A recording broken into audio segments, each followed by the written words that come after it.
Test, test, test. It's just running adequately.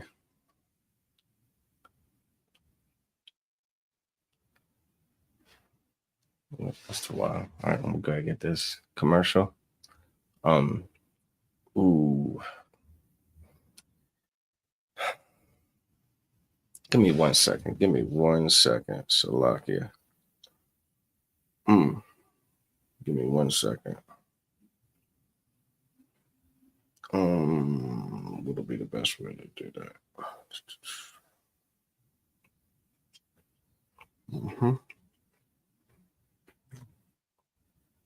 Let me do. Yeah, I'm tripping.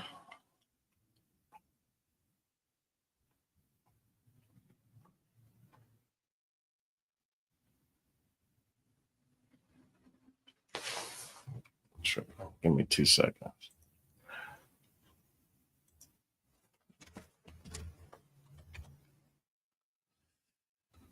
That was something I meant to do.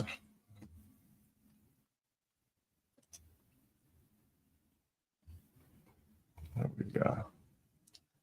That should be that. That should be that. That should be that.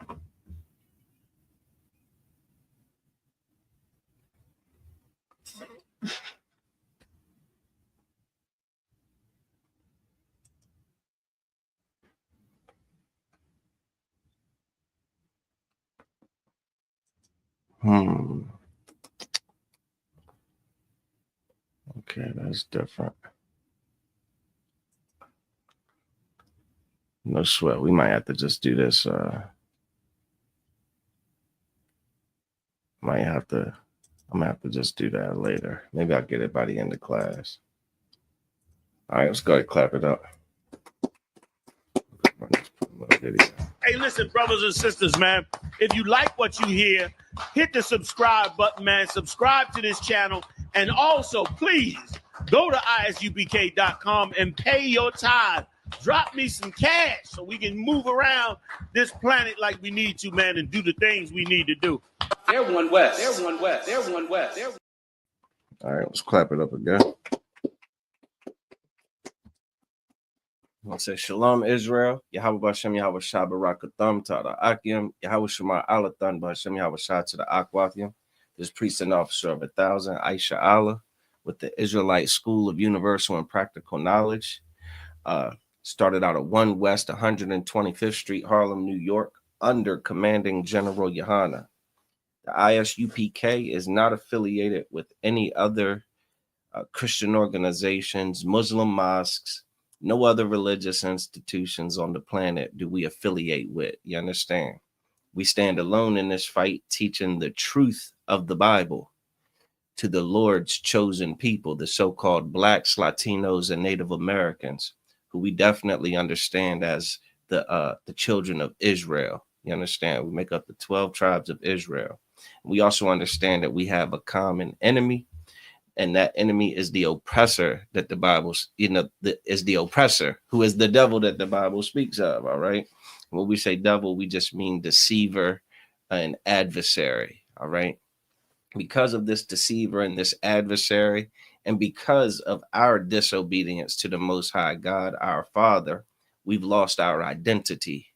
And in losing our identity, we have lost our wisdom and our knowledge and our customs and our culture and our superior way of doing things. All right. We've resorted to a lifestyle of that's basically patched together with different pieces of different cultures, which has us in a terrible state right now. All right. As the Lord's favorite people on earth, we are not supposed to be on bottom, right? We're not supposed to be on bottom of every socioeconomic statistic that's collected and tracked and monitored. You understand? We are not supposed to be the community that politicians get to make a bunch of promises to. You understand? To pander to our community, to get a bunch of votes, to get into office, whether it be your local government or the larger government. You understand? we aren't supposed to be that community that's in such shambles that we are just looking for a savior and looking for a savior, and then always turning to the ones who oppress us to save us. You understand? The Bible says that our eyes as yet failed. You understand? And our, like, and I'm paraphrasing, that in vain help, looking to a people that cannot save us. So what we got to do is we got to look back to the Most High. We got to look back to the Bible. We got to look back to our history. We got to look back to our instructions, back to the manual on how people of our people that belong to this nation are supposed to behave and conduct themselves, so that we don't run around this world looking the way the other nations look. You understand? Doing the silly things and practicing the silly customs and traditions that they practice. You understand? Exercising the same behavioral freedoms that they exhibit, which are typically just nasty, disgusting, self-injurious, you understand, destructive, and weak. We have a culture that has a requirement for us to elevate, you understand, in our maturity and in being adults, and in being responsible and being honorable and having integrity and having, dignity.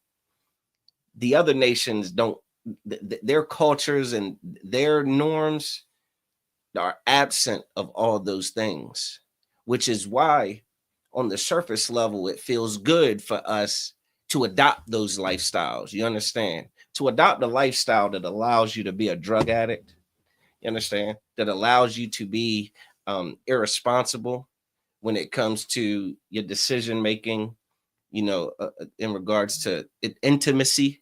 It allows you to just feed any urge or desire you have without any restriction or restraint, or without a second thought. These are the like on the surface it seems like, oh, that feels good, but the reality is drug addiction hurts people. You understand that? Being high feels good. Being extinguished and exterminated because of it, you understand, it is not. Practicing these alternative lifestyles, I mean, you think it feels good until you're sitting in the doctor with that diagnosis, you understand, with the damn monkeypox, like, or the HIV, right, and all the other STDs, that are rampant in that community. So we got to get back to what the Bible says. You understand? We got to get back to the wisdom and the instructions, that breath of life that Moses taught. You understand? That Christ taught. That this way that men and women are supposed to be. We got to go back to the drawing board. What we're doing ain't working. You understand? We're reproducing. Men and women are reproducing. But then what are we producing when we reproduce? Are we producing, you understand, princes and princesses for the Most High? You understand? Princes and princesses of the power? Or are we producing, what America and what the oppressor pushes as what a boy or a girl should be? What is it that we are teaching and producing? Everybody understand? So tonight we're going to get into this topic. This is about virtuous women, man. Virtuous women. I remember many years ago being in the Christian church, and every woman in the Christian church would consider themselves a virtuous woman. Damn, it sounds good to be a virtuous woman. Like it just from a connotation standpoint, it just kind of sounds like something good to be a virtuous woman. And I mean the scripture, and we could jump to it. Proverbs 31:10, I guess, would be a good place to start. We'll go ahead and pull that scripture. Hey, shalom, y'all, Bashem, y'all, Shabarak, thumb cat. put the attendance in the chat. Anybody tuning in online, make sure you click that attendance and get that attendance log for that Hebrew name. Okay. Aliyah, you got that scripture? Go ahead. Book of Proverbs, chapter 31, verse 10. Mm-hmm. Who can find a virtuous woman? The Bible says, "Who can find a virtuous woman?" You understand? Like you go and ask all the virtuous women to raise their hand. Who's not going to raise their hand? Which sister's going to sit there and be like, "Not me. I'm not a virtuous woman." You understand? And us brothers, I mean, damn, we would like a virtuous woman, huh? We would like a woman that would, kind of just it sounds like a good word to be associated with a woman that you're choosing. You understand? To do things with and to make decisions with and to be a partnership, to be together. A virtuous woman. I wouldn't set out to choose the opposite of that. Read. For her price is far above rubies. Her what? Her price is far above rubies. Her price is far above rubies. Again, the Christian church read that. They heard virtuous woman, and they understand that a virtuous woman is valuable. Her price is far above rubies. She's worth something. But here's the issue: the Christian church stops right there. That's it. That's it. That's it. It sounds beautiful. It sounds poetic, huh? Brothers go talk that to a sister. You a virtuous woman. Your price far above rubies. Oh man, she might let them do some things. Just off the the literary prowess of the statement. Here's the issue. Never does the Christian church get into what exactly that means. You understand? It wasn't until I came into the truth and again heard the real teachings of the real prophets of the Lord about what the Bible is actually saying and what it really means and the duties that come with following this Bible and the expectations that each of us have because of the instructions in this book. I mean, listen, this is a virtuous woman's price is far above rubies. She is quality. You understand? She is valuable. Now, here's the thing. Society, what this world paints as valuable, paints as worth a lot of money, what this world paints as the type of woman that you should spend some money on, right? The type of boss bitch, you understand? The type of just that high class woman that just like what they promote as the standard dime piece or the catch. I mean, I don't know if what the world pushes is in line or actually is similar to what the Bible is describing. All right.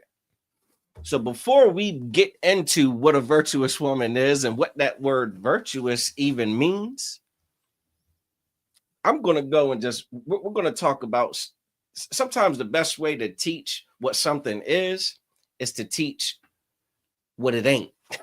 You understand? Like to teach some opposites, to give some contrast. So we're going to go to a few other scriptures before we finish reading. And this is what kills me about Christians. Christians are absolutely lazy when it comes to trying to understand the Bible. Christians don't want to read the Bible and actually understand what it is. They just want the little sound bites, the little clips without any of the responsibility and the burden of it. So that's why they stop right there at that verse. Virtuous woman, price is far above rubies. Well, that's me. I'm gonna get it. The sister goes to get it tattooed on her arm. Virtuous woman, all kinds of silly nonsense. They create groups called the Virtuous Women, little women's groups. Let me get let me get Proverbs 9 and 13 if I could, Baba Kashar. Let's talk about what virtuous women ain't. Amawan, you got that? All right. Again, that was Proverbs 9 and 13. Read. This is the book of Proverbs, chapter 9, verse 13. Go ahead. A foolish woman. A what? Foolish woman. A foolish woman. Who wants to be foolish, man? We could run that same poll we did, the same group of women, lined up, and you ask who's a virtuous woman, raise your hand, and they all raise their hand. All right, everybody put your hands down. Okay. Who's a foolish woman? Raise your hand. No one would put their hand up. You understand? No woman would like claim to be foolish. Not that I know of, not that I've met. Well, let's hear about a foolish woman. A foolish woman is clamorous. Is what? Clamorous. Is what? Clamorous. A clamorous woman, man. Clamorous. What does it mean to be clamorous? Aliyah? Well, the definition. Yeah, the definition of clamorous. Making a loud and confused noise. Just making a bunch of loud and confusing noise. Just yapping, ain't saying nothing. Huh? A whole bunch of saying a bunch of stuff and making a bunch of noise that's just confusing. Again, think about all the gossiping that women do. Huh? Right? All the gossiping, all the talking about this woman, talking about that woman, talking about them, and talking about all that yapping that goes on, and ain't nothing really getting said. You understand? It's all confusion. None of them understand what the other one is saying. Not like they don't understand what being a friend is. Like it's just confusion. Read. She is simple. She is what? Simple. Simple. A simple woman. I'm glad the Bible describes both of these types of women. You understand? The Bible describes what a virtuous woman is like. We'll get to it. But it also describes what foolish women are like. I never heard the Christian women's group that says, we're the foolish women. We're the simple women. Huh? A lot of women sit up in that church and following behind them wicked pastors. They done taught y'all to do this thing called speaking in tongues. Done taught y'all to do this thing where you just yada, yada, yada, shamana, shamana, shamana, shoulda bought a Honda. And you running around doing all of this nonsense, yappity yapping, thinking, which is literal gibberish. And what's really going on? Nothing. She is simple. Read. And knoweth nothing. And knows nothing. You think you're a virtuous woman, but your behavior is more like the foolish woman. Huh? You're behaving like what the Bible would describe as foolish, not virtuous. With all that yapping, all that arguing, all that bitching, all that complaining, all of that gossiping, all that lying, all of that. I mean, come on, man. All that nagging. The Bible is full of wisdom. Man, imagine if our women would learn to not be clamorous. Imagine if our women would learn to bridle their tongue and to hold their peace and not complain about every little thing. Imagine. Do you understand how many relationships would last if that was something that was achievable? You understand? If that was something that a lot of you sisters could do, a lot of you sisters keep going from man to man to man, relationship. It doesn't work out. It doesn't work out. You think you picking the wrong men. What they said? I just can't pick the right man. No, you can't shut up. You can't hush. You understand? Like, bro, I know a lot of brothers are extremely tolerant, man. But that mouth, that clamor, man, is something. It's damn unbearable after a hard day's work. It's unbearable after a whole day of oppression. You come home and now you just got to deal with clamor. I mean, listen, she is simple. Did you finish that after she is simple? No. All right. What you can just read that again. Proverbs chapter 9, verse 13. Go ahead. A foolish woman is clamorous. Uh-huh. She is simple. Simple. Read. And knoweth nothing. And knoweth nothing, man. She don't know nothing. She thinks she does. That's why she's yapping all the damn time. She thinks she got something to contribute with her mouth. Her mouthpiece is all the power in the world. Like, it's her strength. It's her skill. She is skilled at running her damn mouth. She's on the phone all day talking to everybody she knows, anybody that'll listen or anybody that'll tell her some stuff that she can now go talk about. Clamorous, simple, knows nothing, man. A lot of our women fall more into this category. When our women don't take heed to the instructions of the Most High, when our sisters aren't being taught by the ISUPK the truth of the Bible about what a virtuous woman is and what a good wife is and what a good woman is, when they're not being taught by us, they're learning to be clamorous. You understand? They're being encouraged to be clamorous.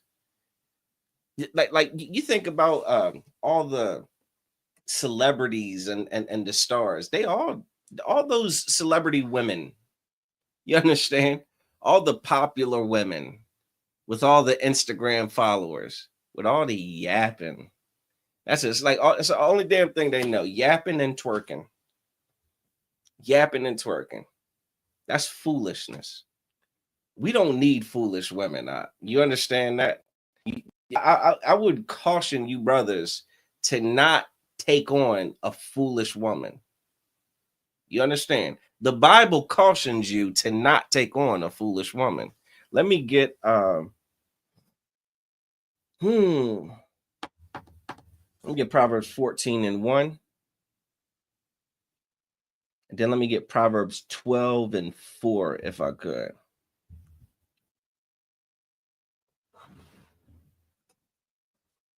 Whoever's got whichever one first, just go ahead. Aliyah. Proverbs chapter 14, verse 1. Every wise woman. Every what? Every wise woman. Every wise woman. There's wise women. How do you know a wise woman from a foolish woman? Her behavior, the things she'll do, her objective, her mission. You understand? What she goes about doing. You'll know the difference. Let's hear the difference. Every wise woman read. Buildeth her house. She does what? Buildeth her house. She does what? Buildeth her house. Buildeth her house, man. Is this talk? So is this saying that wise women are construction workers? Huh? Wise women are wearing hard hats and damn tool belts and building houses? Is that what this is saying? Well, what is it? So one of you brothers take a stab at breaking that down. What is this talking about? A wise woman buildeth her house. Aliyah supports her family. Like she built, like again, you know, they say a house is not a home. You know what I'm saying? Like when it's talking about a woman, she buildeth her house. She builds her family. You understand? Like she does things that benefit the family. That's what a wise woman does. She does things that I mean are going to help the family, even at the cost of her own pleasure, her own rest. You understand? Her own desires. To hell with that. And the word buildeth. What is she inherits it? She's gifted it. Some man just gives it to her. Well, what does it mean by buildeth? You understand? What's the important thing to understand about building? Aliyah. Not just does it herself. Build. What does it take to build something? Aliyah. It takes more than materials, huh? You can you can order Amazon, right? You can order materials and now they're sitting in the damn on the lot. Is that building? What does building require? Amawan? Work. Get that brother a hand. God damn. Work. It takes work. A lot of our sisters sitting around just waiting for Prince Charming to come just get them out the ghetto and just take all their problems away, and they just sit and just reap all the benefits of being pretty. But that's not wisdom. Huh? It says a wise woman buildeth her house. That family she wants, that man she wants to keep, she buildeth it. She has to work. It takes effort to do this. Read. But the foolish. But who? The foolish. Oh, we heard about this sister just the last the last scripture, didn't we? About that foolish, clamorous sister that knows nothing. She's that sister that don't even know what the hell she wants. You understand? She's yapping and complaining about everything. Damn, brother, bring her some food. Bring her some damn Hardee's. I didn't want Hardee's. I want Taco Bell. You know what I'm saying? Like, okay. So the next day, brother, all right, tomorrow I'm going to get you Taco Bell. He brings home Taco Bell. I didn't want Taco Bell. I want Pizza Hut. She doesn't know what the hell she wants. All she knows is she don't want what you bringing. Huh? She knows she has to disagree with you. She has to create the conflict and the tension and you know what I mean? Just the issue. The issue is what gives her life. Having drama, because I could talk about drama. I can yap about drama. I could complain about it. I could retell it to my friends. I could argue about it. I could tell them how wrong he is. I can build myself up over the drama and put other people down over the drama. Right? Keep reading. The foolish woman plucketh it down. She does what? Plucketh it down. Plucks what down? What is it that she's plucking down? Aliyah. The house. The what? The house. What is the house? Her family. The family. The foolish woman's going to do things to tear that family apart. She's going to do things that will damage the stability of the family. And here's what a large majority of that damage, her justification for that damage is going to be. Her own dissatisfaction. I'm not satisfied with this. So I'm going to Wreck-It Ralph the whole family. I'm going to take the father that made these children with me, and I'm going to kick him out. I'm going to get restraining orders. I'm going to put him on child support. I'm going to try to cripple him as best I can. And I'm going to try to hurt him because of 80-90% of the time, because he's got another woman.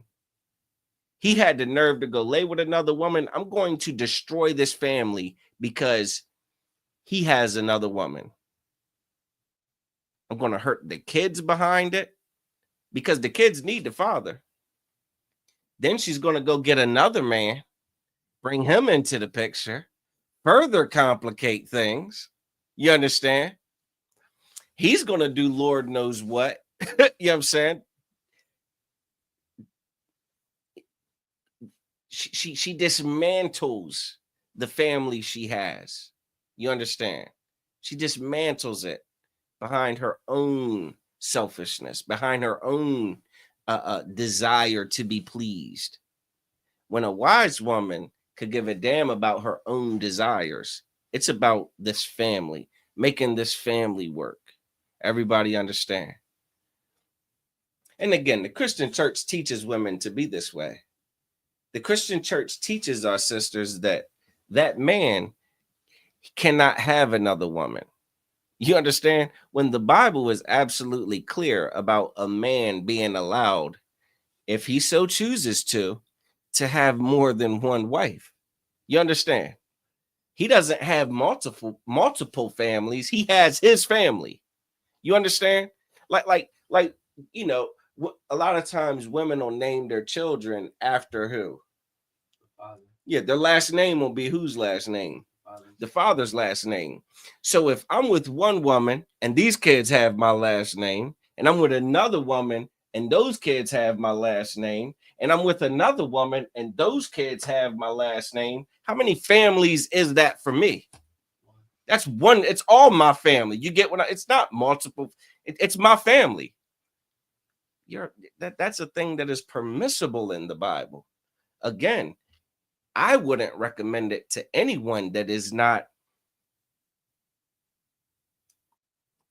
not understand these responsibilities. You understand, and the intricacies of these types of polygamy. You understand, and multiple wives.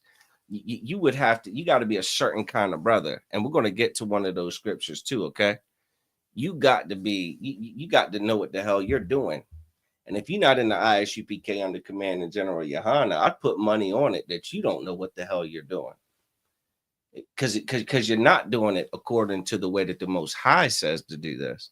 You're doing it according to the way that goddamn P. Diddy does it. You understand?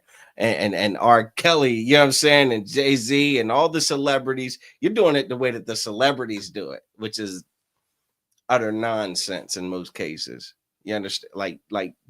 Come learn how to be a man that can manage multiple wives. You understand? And can manage a larger family, not multiple families, a larger family. All right. Let's get what you got? Proverbs 12:4. Yeah. Go ahead. This is the book of Proverbs, chapter 12, verse 4. Go ahead. A virtuous woman. A what? A virtuous woman. A virtuous woman. There it is again. A virtuous woman. That's that term again. We're going to find out what the definition of virtuous is according to the Bible. All right. In context. Read, what about this virtuous woman?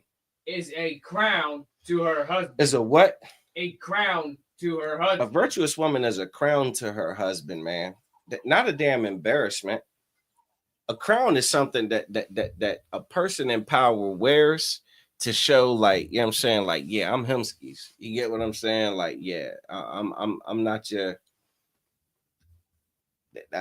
average cat with no crowns. You know what I'm saying? I at least got one that's got her damn head on straight, you know? Like it's a good thing for a man to have, man. A man in power, a man in a position, you know what I'm saying? A man that's doing so, it's a good thing for him to have. You understand? Read.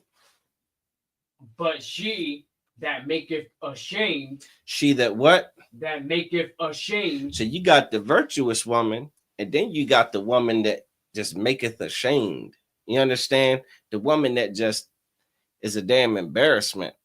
Huh? The woman that you got, that the man has to go to work and his friends have seen his woman's entire body because she's on OnlyFans. You understand? Or she's on Instagram and Twitter twerking and wearing nothing. You understand? Like the broad that's on the goddamn on video fighting a bunch of other broads. You know what I'm saying? Like just causing a whole ruckus, being clamorous. Huh? The sister that's goddamn viral on World Star because she's slashing tires and busting windows out of a car. And damn, I remember a video. That's funny. I remember a video of a sister that had she had busted windows out her ex's car. You know what I'm saying? And was pouring gasoline in the car and went to light the damn thing on fire. And it combusted. The damn thing exploded and blew her into the next car. Like, that's embarrassing. You know what I'm saying? Like, that's somebody's woman. Glad it ain't mine. Because, damn, I'd be ashamed to be like, damn, yeah, that's my red. That's my red right there, just acting a whole fool. What about this woman that maketh ashamed, man? Ashamed is as rottenness. Is as what? Rottenness. Is as rottenness, read. In his bones. In his what? In his bones. In his bones, man. I tell you what. You get there's a woman who will completely deteriorate a man's ability to be strong. You understand?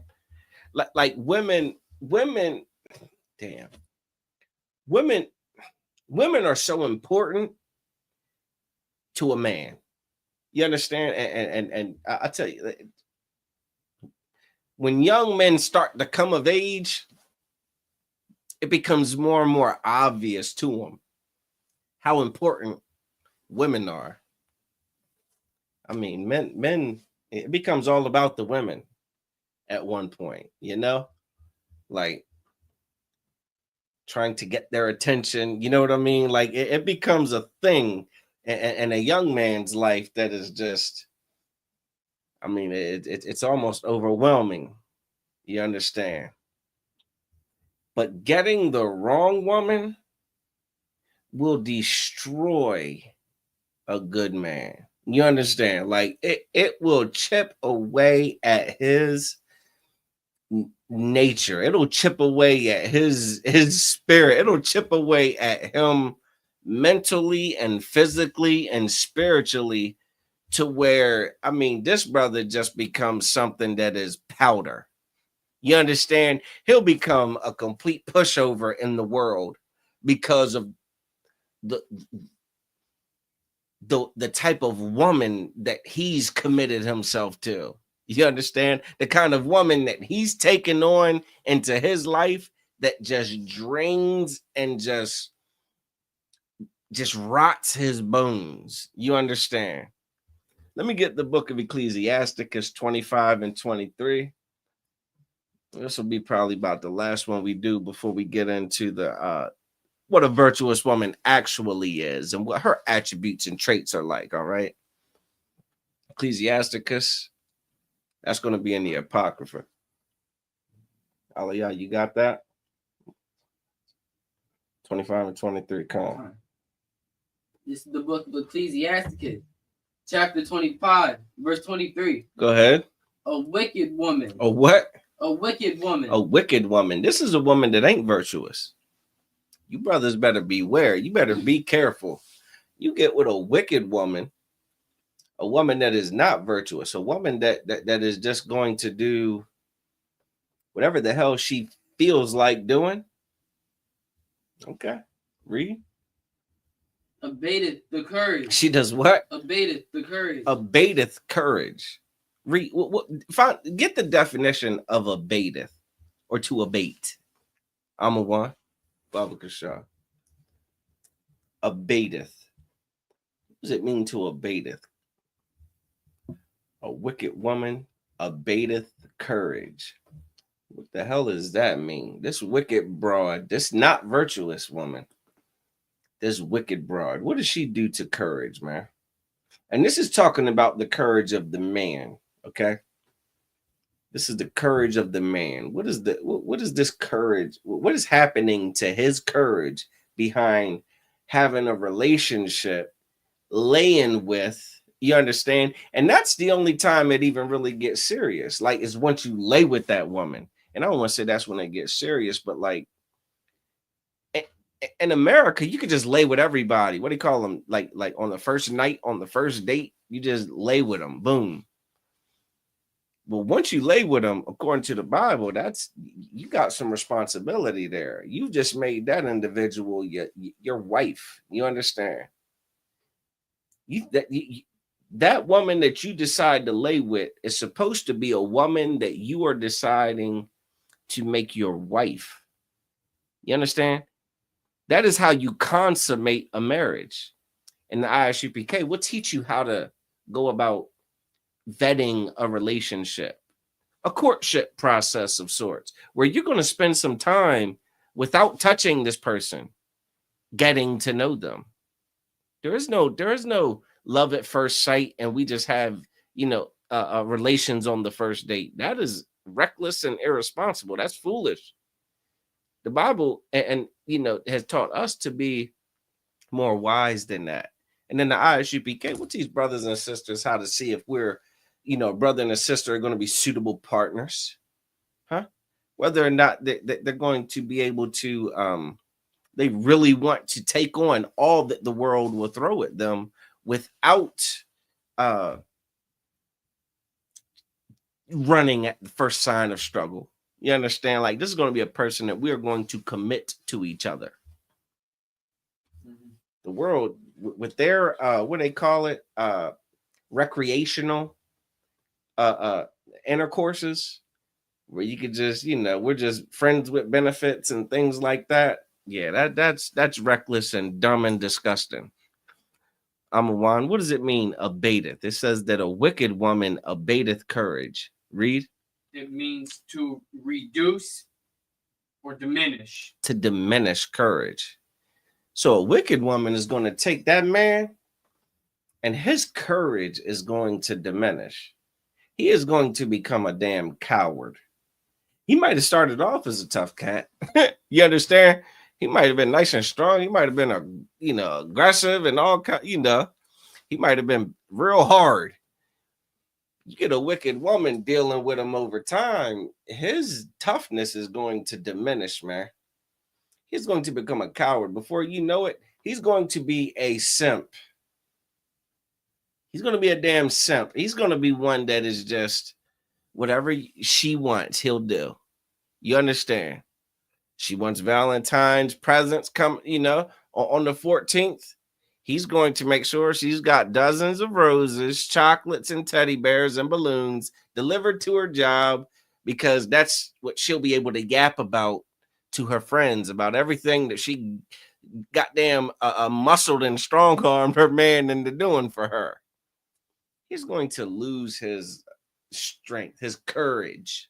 You understand? Read. Maketh an heavy countenance and a wounded heart. Keep reading.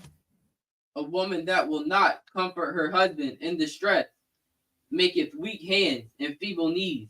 Listen, this is a woman that don't give a damn about her husband. You understand? She is in it for self. And as long as she's in it for self, she's going to demand that he be about her. You understand? His attention has to be solely on her. That's it. That's what this type of wicked, foolish woman is about. I need his attention on me all the time. To hell with all the other women in the world. You better not be looking out the corner of your eye at her. I'm looking at. She sees her and then stares at him and wishes he would look over and get a glance of another woman. It is all about me, until that brother is just conforming. He's just like, okay, I am only going to look at you. And then he's going to need her to support him sometimes. The Bible, God created the woman to be the helpmeet for the man. You understand? To be like to assist and to help. You understand? To work with. And now she's become a complete selfish tyrant that just demands all of his attention and his time and his focus and consideration until he just becomes weak. What it said? Feeble knee. What it said? What's the last part of that? Read it again. Weak hands and feeble knees. Weak hands and feeble knees. What does feeble mean? Amawan Baba Kasha. Weak hands and feeble knees. God damn, we know what weak hands are. What does feeble mean? It means weak, frail, or lacking strength. Weak, frail, lacking strength, man. And I mean, like, this is kind of like he won't have the energy to get shit done. You know, like because his woman's such a dragon and such a tyrant and so demanding, he won't have the energy to perform on the job. Huh? He won't have the energy to perform at his slavery. He won't have the energy to withstand the attacks of the world. You understand? Like the kids having conflicts and issues, they will break the damn man. The man will break. Huh? The man's going to fall apart. The damn bill collector come up, just filled up the oil in the propane tank. I ain't got enough to pay that bill. Oh my God. Let me just, give up and just, go get high. I'll just go get high and try to take the pain away until, which is inadequate, which is counterproductive. Because the money you just spent on drugs, you could have used to pay towards the bill at least. And then after your high wears off, you still got to deal with the damn oil bill or the propane bill to heat the damn house. But that wicked woman, she is going to take all of the ability to fight out of this man. It will drain him. This is not talking about a virtuous woman.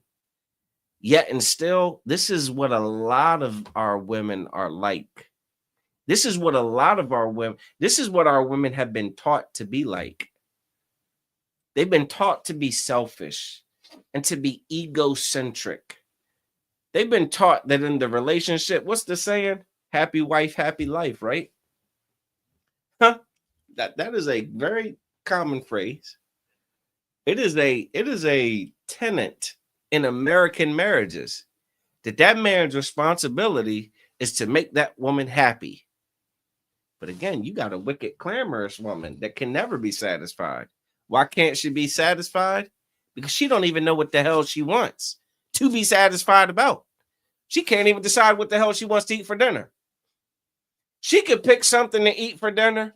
You could pick something different to eat for dinner. You get her what she wants, you get what you want. Guess what in the hell she's going to eat? Huh? Aliyah, what is she going to want? She's going to eat. She's going to want what you got. She had an opportunity to pick anything in the world. She's going to want what you got. She don't know what the hell she wants. But what she does know, what's again a sad part of her is that she doesn't even know why she's this way. She doesn't know why she's hurting this man. She doesn't know why she's tearing him down. She doesn't know why. This is what society has taught her to do. You understand? Now let's get to the meat of it. Let's get back to Proverbs 31:10 to this. Who can find a virtuous woman? I pray you brothers find you virtuous women. Because a life with a virtuous woman, come on, it is, man, all of that abateth courage nonsense, all of that makes your hands weak, makes your knees weak.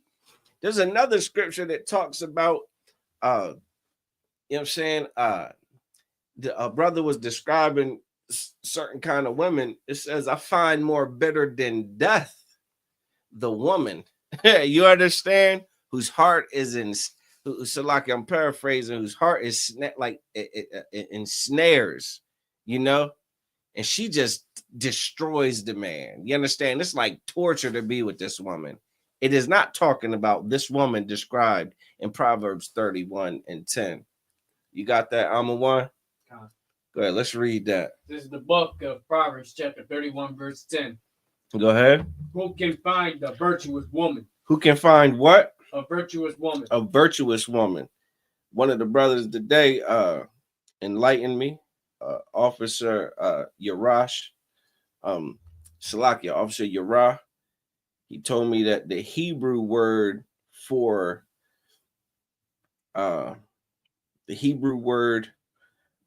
virtuous woman is Ashath Kayal. All right, Ashath Kayal. You brothers better be searching for an Ashath Kayal. All right, we get ready to get into the profile of an Ashath Kayal. All right, go ahead, read that up. Verse 11.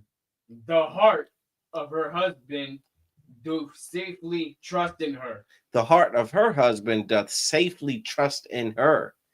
He ain't worried about her going and running off and being a damn thought, being a whore, sleeping with the neighbor, sleeping with the damn UPS driver, sleeping with the pizza delivery guy, sleeping with her ex, responding to all the damn inboxes and, you know, all these DMs and stuff. Like he ain't worried about her doing none of that. You understand? He trusts in her, not just in a sense of I don't want to say it like in the sense of her being a whore and cheating on him, right? But in so many things, like in all the facets of life, when it comes to bills, you understand, when it comes to appointments and organization, when it comes to, you know what I'm saying, like executing what she understands that he would want.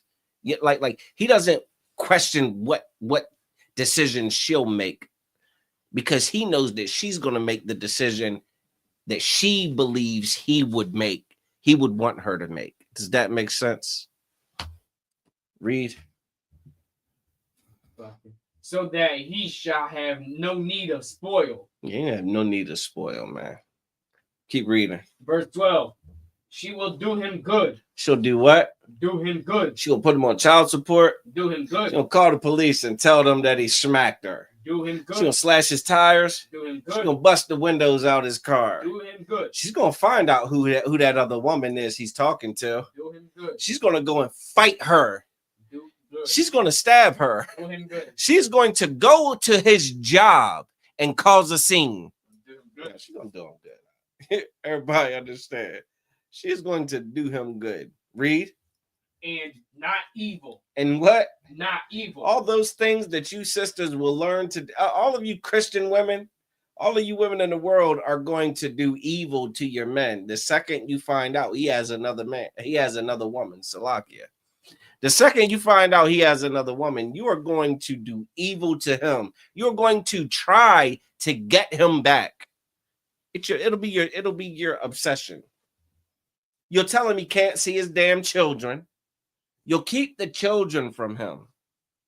You'll tell the children how much of a deadbeat and a loser that their father is. The one that is genetically and hereditarily responsible for their existence. You're going to bash him. You're going to demean him. You're going to tell them he's a piece of shit and a piece of garbage. And here's what a lot of you sisters are going to do. You're going to treat the kids like shit because they look like him. They remind you of him, so you're going to be abusive to those children. How evil is that? Keep reading. Verse 12. Oh, wait, so here. And not evil all the days of her life. All the days of what? Of her life. All the days of what? Her life. When she decide, when this virtuous woman decides to lay with a man, she is not leaving this man. She's going to do good to him until the ability to do anything for him leaves her body. Everybody understand that?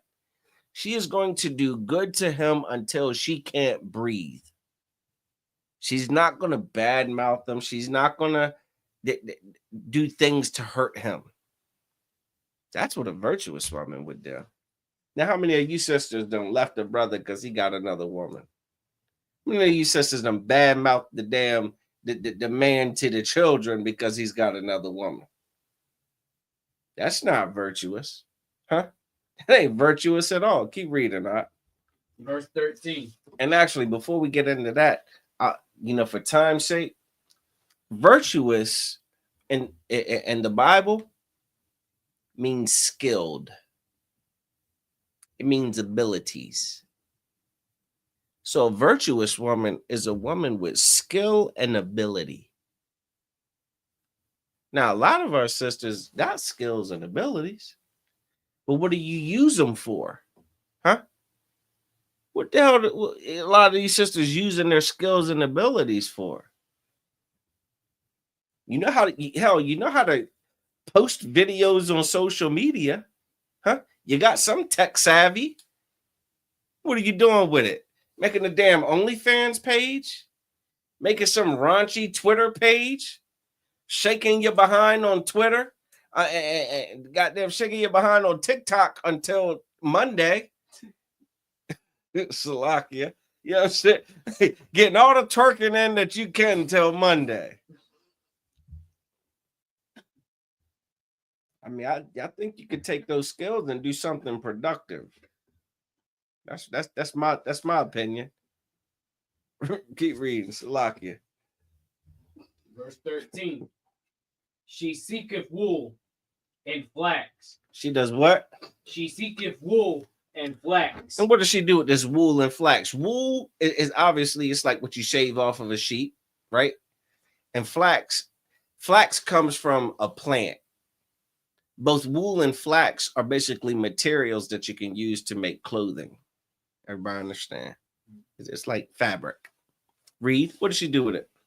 And worketh willingly with her hands. She does what? Worketh willingly with her hands. She does what? worketh willingly with her hands. She worketh willingly with her hands. So she works. Worketh is the opportune word here. You understand? Like that woman who buildeth her house. It takes effort. This woman is actually getting things done with her hands. She's working. She ain't just sitting down. She ain't just laid up. She ain't just, my 600-pound life in it. She's doing things. You understand? She's getting things done. Read. Verse 14. She is like the merchant's ship. She is what? She is like the merchant's ships. Read. She brightened her food. She bringeth her food from afar. So she's the merchant ship. She has like a merchant ship. Imagine like an Amazon truck, right? A big Amazon 18-wheeler. What's on that Amazon truck? A lot of stuff. You name it. You understand? It's got a little bit of this, a little bit of that. All the potential on earth. You know what I'm saying? We got Cisco and Pocomoke, right? Cisco. What's on the back of them Cisco trucks? Chicken. Food. You understand? All kinds of food. Chicken, fish, you name it. All kinds of food. I mean, come on. Like she's like one of those. She is full of goods. She has things in there that can be used for substance. You understand? To survive, to do something with. A lot of you brothers got sisters that come with nothing. They come with what? A BBL? They come with a BBL and boobs and want you to give to do everything on earth for them. To provide and take care of them. They look to you to be a kept woman. That's the term, kept woman. I don't know if that's, damn, I'm old. I feel like I'm getting older. Yeah, it was like I used to be. I think I finally crossed over to kind of being old. To be a kept woman, they just want a brother to just pamper them and just feed them and clothe them and give them the credit card so they can go shop and then go shop for themselves. You know what I mean? They go to get their nails done and go to the salon for themselves. They want to be a kept woman and not have to go to work and then all of those things. That's what they want. This is a woman who has potential, that has things to give, things that are valuable, things that can be used to survive. Read. Verse 15. Go ahead. She riseth also while it is yet night. She rises while it's yet night. What does that mean? Test y'all's comprehension skills. See if I need to sue y'all school system. What does it mean to rise while it's still night? Wake up early. She wakes up early. She don't sleep till 12:30, 1 o'clock, 2 o'clock, 3 o'clock. She does not do that. She gets the hell up early. She gets up early and does what? Read. And giveth meat to her household. She does what? Giveth meat to her household. What does it mean to give meat to the household? Aliyah. It could mean literally prepare food. She cooks breakfast, right? What else could it mean? Aliyah. It's something beneficial. Give something that the family would benefit from. She gets the hell up and does something. You understand? Takes the kids to doctor's appointments. You understand? Make sure that, goddamn, make sure that the pets are fed. Yeah, anything, you name it. She gets up and does something in the name of building this family, building this house. Read. And a portion to her maidens. Even a portion to her maidens. She is so willing to do even for other sisters. You understand? Like she's willing to put in work. She's willing to put in work. She's going to take care of her family first. And if there is time or if there is resources or if there is extra, she's going to look out for them too, for others. That type of consideration. Not greedy, not selfish. This is not the type of woman that is promoted in this society. You understand? This is not the mentality that is put on a pedestal in this society. These sisters are taught to be all about self, me, me. And what's crazy is you watch the failure of it on TMZ. You know what I'm saying? Like, you watch the failure of that approach to relationships with men and women all day on the news. I say TMZ because that's where all your celebrity breakups and everything happens, right? Like, you see all the celebrities breaking up, the divorces and the damn meltdowns, the crash outs. You see all of that all the time when these sisters, they make the songs about me. They make the movies about me. They make the, you know, the Instagram posts and the damn TikTok videos about me. And then you find out, her man done left her. That me playbook is played out. That ain't working. Huh? Keep reading that.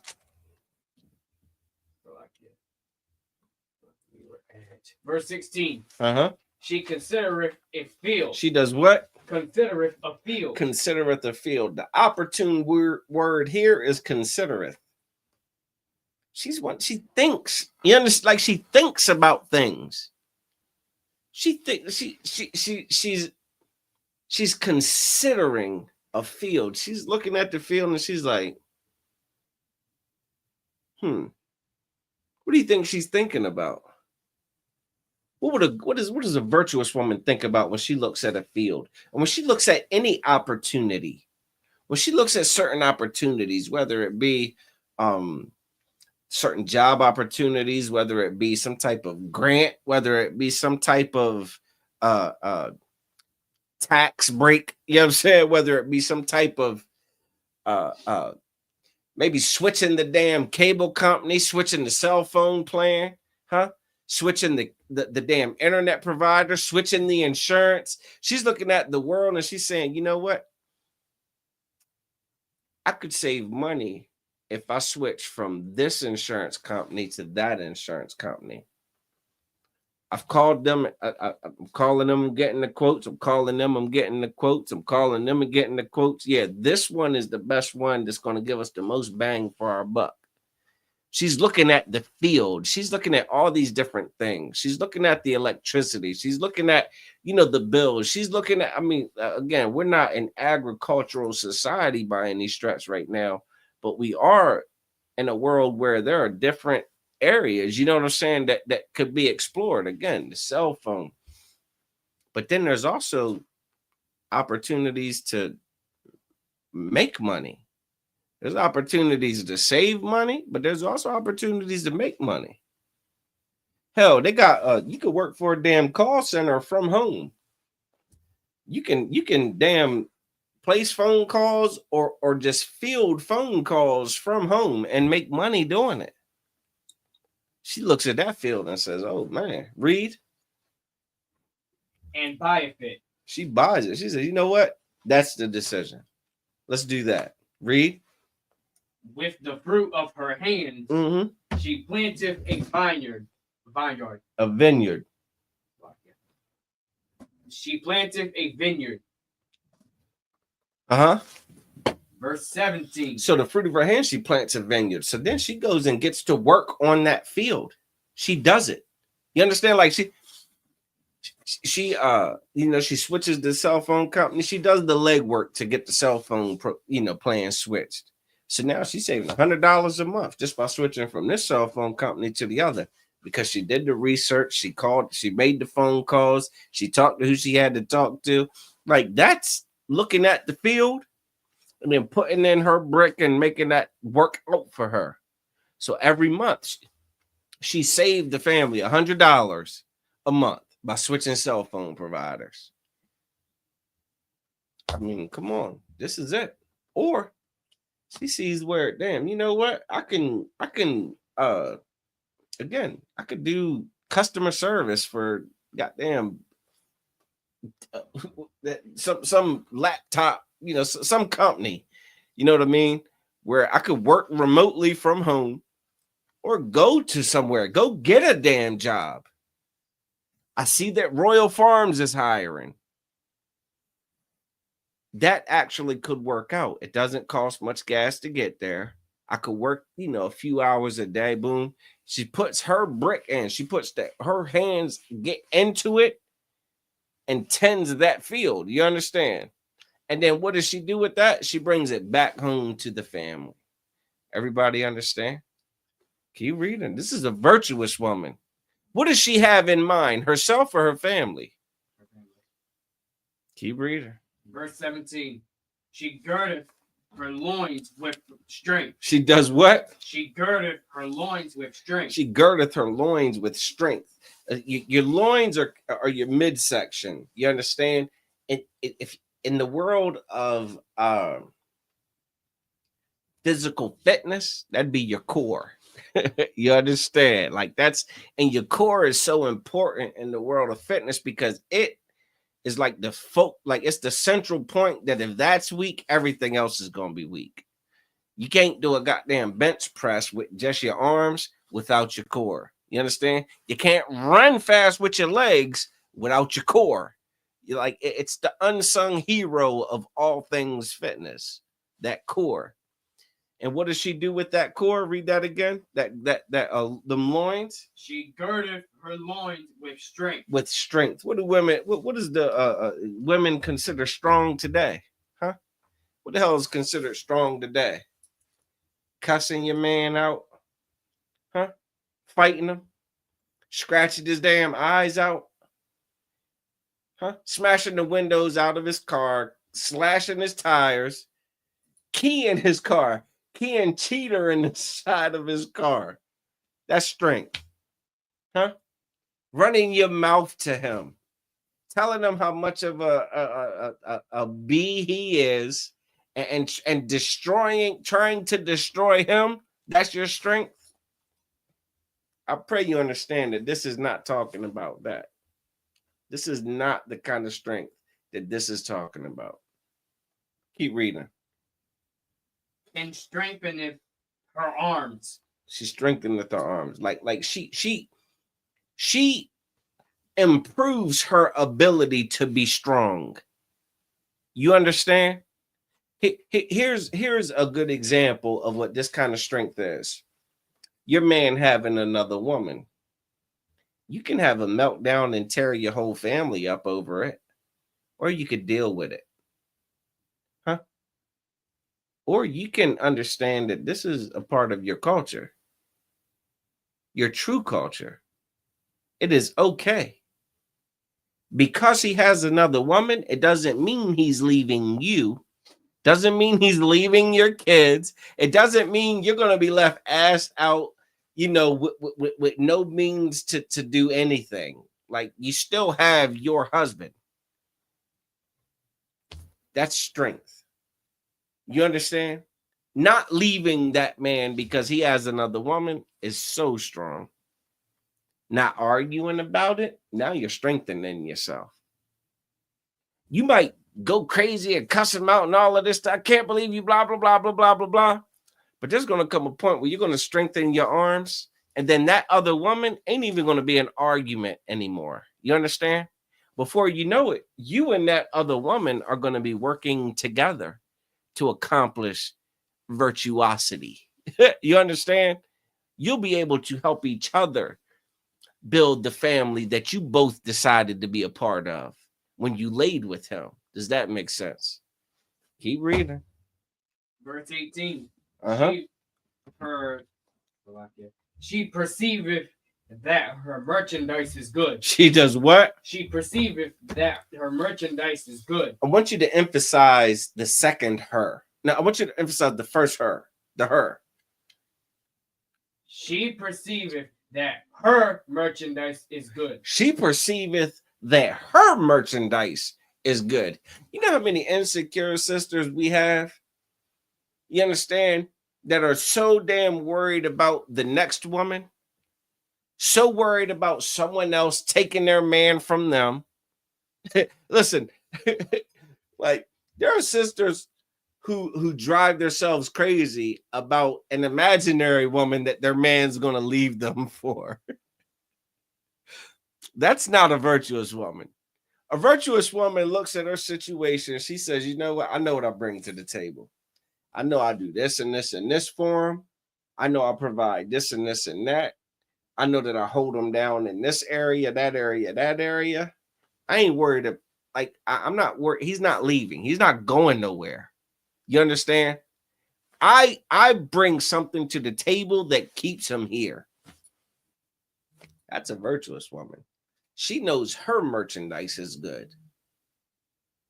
That's a foolish woman is going to constantly be inflicted with insecurity. Her butt's bigger than mine. Her eyelashes are longer than mine. Her nails got done more recently than my nails got done. And they're going to make issues and conflict and do a whole bunch of damn clamorous nonsense about it until she plucketh down her house, until there's no man there to argue with. Everybody understand. This is a virtuous woman. Keep reading. Her candle goeth not out by night. Her candle goeth not out by night. Anybody want to try to attempt to break down what that's about? Her candle goeth not out by night. Amawan, take a stab. Not when it's late or she's tired and wants to go to sleep, but when she's done with whatever she's doing. Not exactly. Aliyah. Well, that was kind of the same thing you were going to say. All right. To give you some context on this, let's get Matthew 25. There's a parable that Christ told about 10 virgins and one bridegroom, which again, that dismantles the Christian church's whole damn monogamy, oppressor idea of marriages with men and women. You know, a man can only have one woman. Matthew's 25 and 1.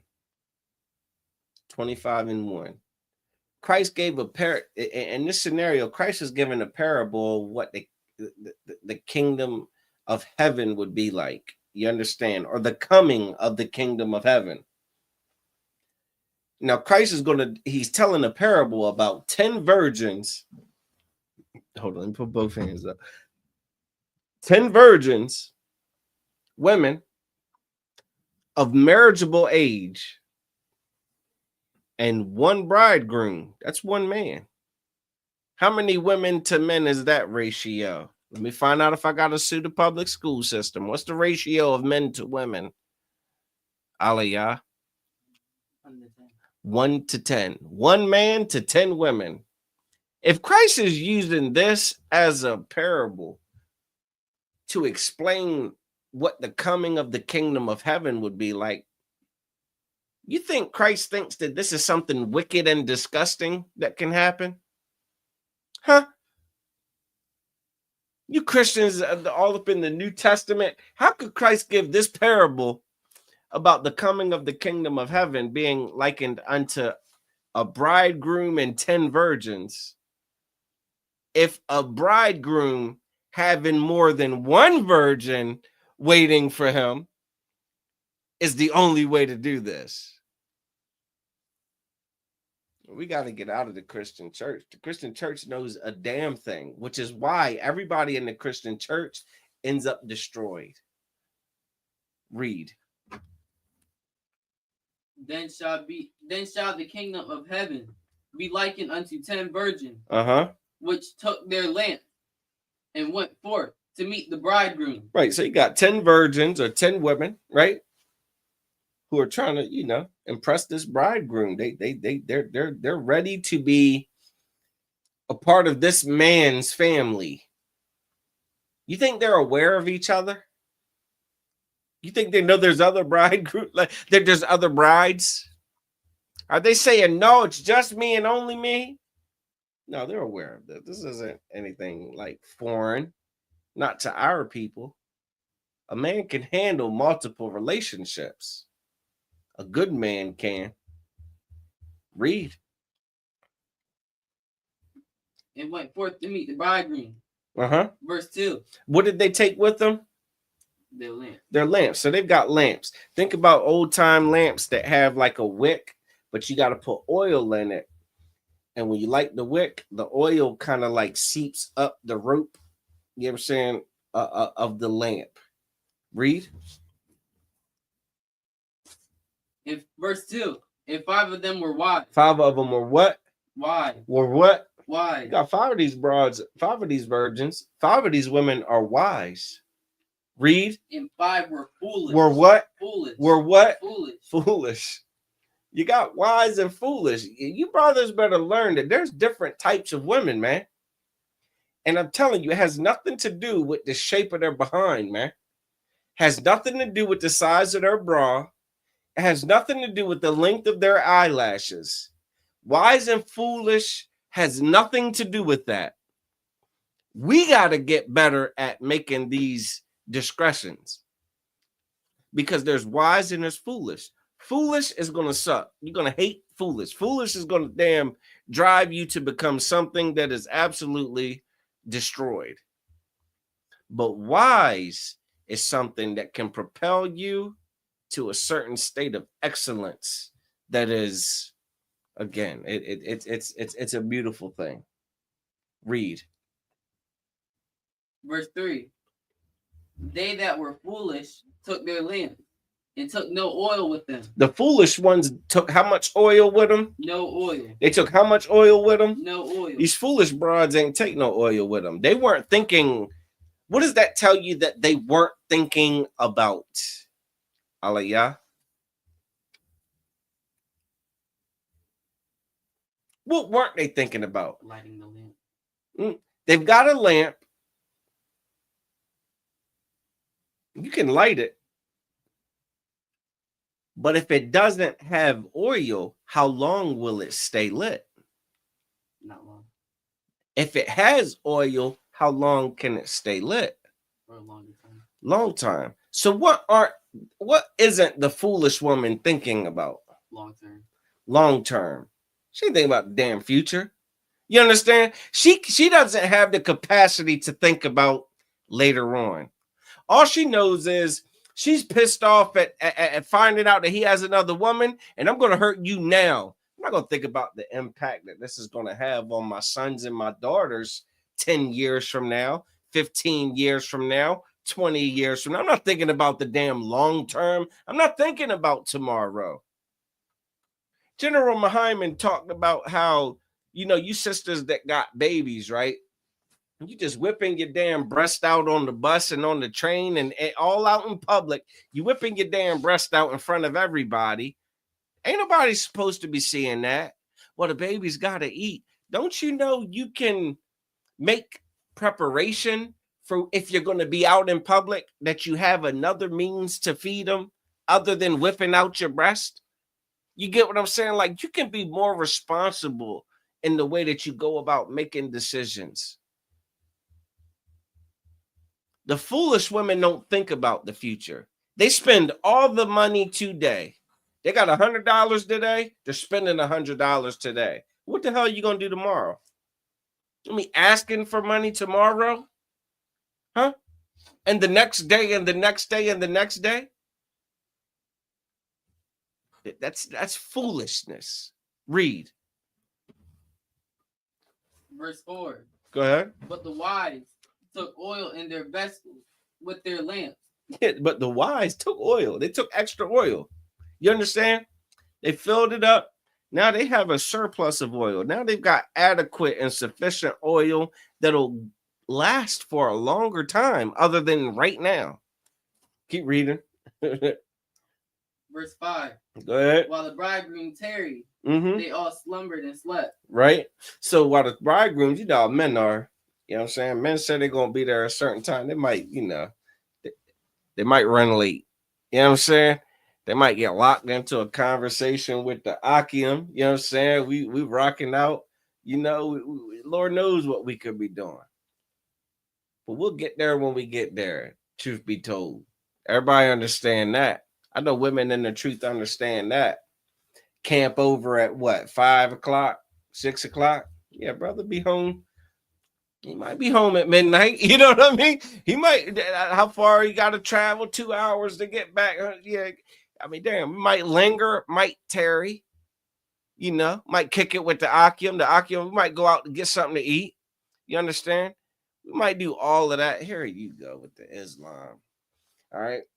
Just go buy a Tesla, Islam. Just go buy a Tesla truck. All right. Keep reading. Verse 6. Go ahead. And at midnight there was a cry made. Behold, the bridegroom coming. And then, all right. So now the brother shows up, man. Now the groom shows up. Here he is. He's on his way. Someone sees him coming. All right, y'all get ready. Here he come. Read. Go ye out to meet him. Do what? Go ye out to meet him. Go ahead out there to get him, man.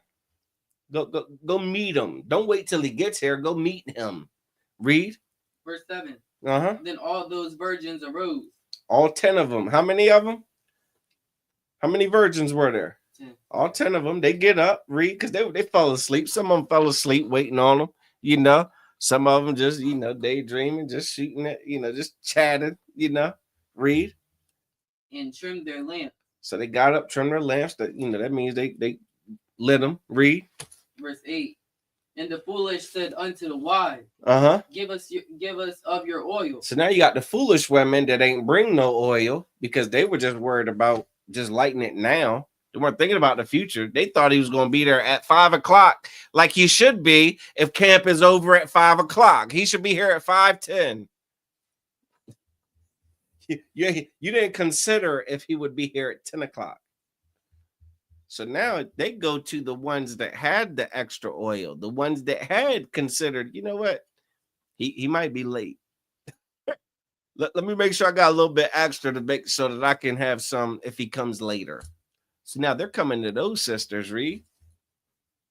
Where our lamps are going out. They said, come give us some of your oil, man. Our lamps won't even light. We can't even light them again because we out of oil. Read. Verse 9. Mm-hmm. But the wise answered, saying, not so, lest there be not enough for us and you. Them sisters said, no, I can't do that, man. If I give you my oil, then now I'm not going to have any oil. It's not going to be enough for, like, you know what I'm saying? Like, they didn't bring barrels and barrels and barrels of oil. They brought enough so that they can, you know, make it till you know, they need it. Read. But go ye rather to them that sell and buy for yourselves. Yeah, it's like, go buy some. You know what I mean? They told him, you know, go buy some, man. So you know you got some. Go buy some. Read. Verse 10. And while they went to buy, the bridegroom came, and they that were ready went in with him to the marriage. Yeah. So the ones that were there, the foolish women, they had to run to the store to get oil, but the bridegroom came then. So while they were going to the store to get oil, the ones that already had oil, they went in with the bridegroom. And the ones that basically the ones that had to go to the store, they missed out. They came back, they wouldn't even let them in. The bridegroom was like, "No, I'm good on that." Her brother dodged the bullet, not taking on no foolish woman that don't think beyond today. They don't make provisions and preparation for tomorrow and the future. Nah, he dodged that bullet. That's a wise bridegroom, if you ask me. That's a brother that understands how to pick a woman. Everybody understand. And again, that just goes back to the book of Proverbs 31 and 18. Again, Allah, you can get that where it says, her candle goeth not out by night. She's made provisions for her work to last. Does that make sense? You understand? Like, that's the difference between a virtuous woman and a foolish woman. A virtuous woman is about that business. She's about that business for that family. What does it take for this family to survive and to make it? You understand? And to endure. I'll do the things that require of me. I'll make the sacrifices that are required for this to last. That's a virtuous woman. Not that nonsense that the church teaches. You understand? Like, not that humana, gibberish, clamorous nonsense. None of that. Not that I'm a boss bitch nonsense and I make more money than you, so you gotta bow to me. No, none of that nonsense. None of that feminist movement. None of that sexy red nonsense. None of that Kiki Palmer and Megan Thee Stallion nonsense. None of that Natalie Nunn garbage on the baddies.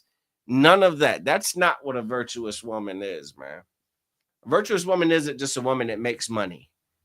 Everybody understand that? It's the mindset that what I do is going to be for the benefit of this family and not to the detriment of my man or this family. Does that make sense? It's a mindset thing, like Funny Marco says. It's a mindset thing. All right. So that's what a virtuous woman is. We're gonna go ahead and call it now, man. Said the water to all the Akim for tuning in, the water to all the Aquatim for tuning in. Make sure y'all stay tuned at 7 o'clock. Baltimore will be dropping a heavy class as always. And from about 9 to 10, it's supposed to be from 6 to 7, but from 9 to 10, the Gaming Israelite will be live on TikTok and Twitch, breaking down all things scriptural, answering any questions or anything that you guys got on chat, in the chat. We're gonna cover everything, all right. I want to say Yahweh Bashem Yahweh Shah Baraka Thumb to the Akim, Yahweh Shemar Allah Thumb Bashem Yahweh Shah to the Akwat. Shalom, Israel. Hey, listen, brothers and sisters, man. If you like what you hear, hit the subscribe button, man. Subscribe to this channel. And also, please go to ISUPK.com and pay your tithe. Drop me some cash so we can move around this planet like we need to, man, and do the things we need to do. They're one West.